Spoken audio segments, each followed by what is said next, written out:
Welcome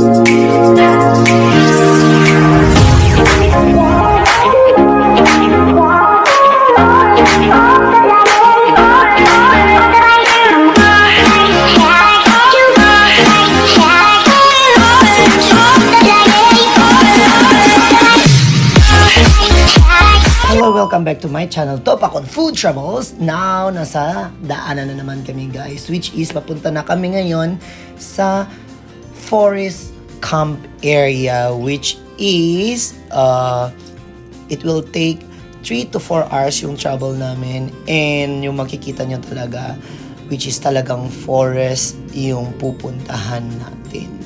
And yung una kong in-upload na video is sa farm camp naman yun. Ngayon, ito naman yung forest, which is talaga sa bundukin talaga tayo pupunta. And that time, I show you guys yung area kung saan kami pumunta, and makikita nyo din talagang puno ng mga puno. And same sa toilet guys, kapag sa camp area, walang tubig na gagamitin pang flush ng inyong poops, kasi dediretso siya kaagad doon sa bank ng toilet. Kaya wag ka nang mag-expect, okay? Kasi nga magka-camp tayo. And then naka-arrive na nga kami, which is tinignan namin kung saang place kami nilagay, kasi kapag pupunta ka dito at magka-camp ka sa Australia, kailangan mo munang magpa-book, okay?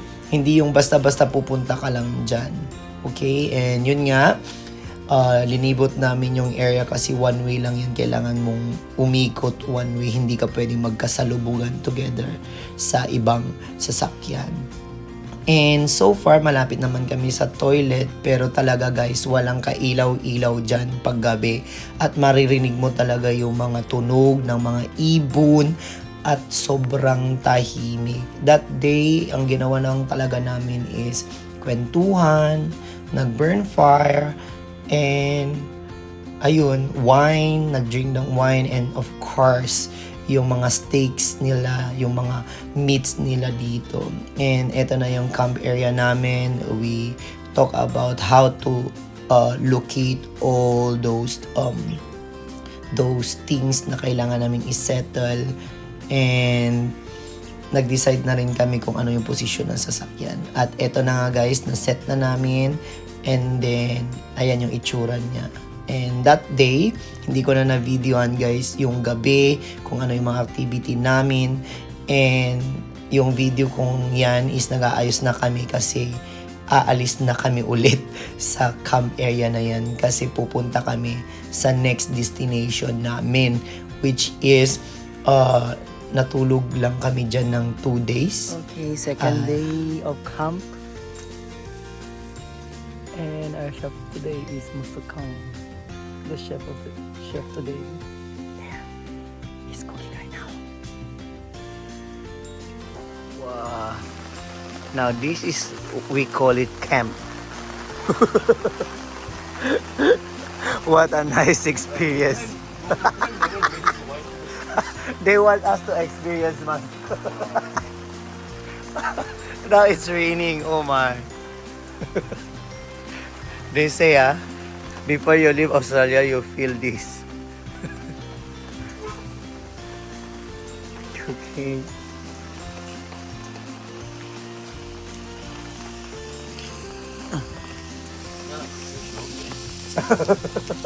The master chef.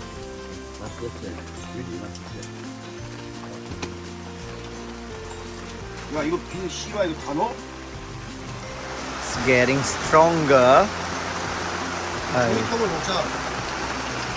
종이컵으로 감지 말고 그냥 먹어. 아 이거 밥은 먹어야 되는데. 종이컵을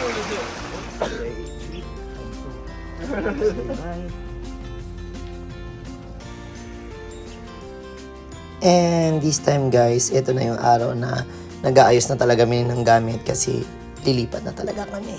And hope you enjoy my vlog for today guys. It's just a short videos, but hopefully you enjoy my vlog today. Thank you for watching, and please don't forget to subscribe, like, and share my videos so that you will be updated to my upcoming videos. Thank you so much.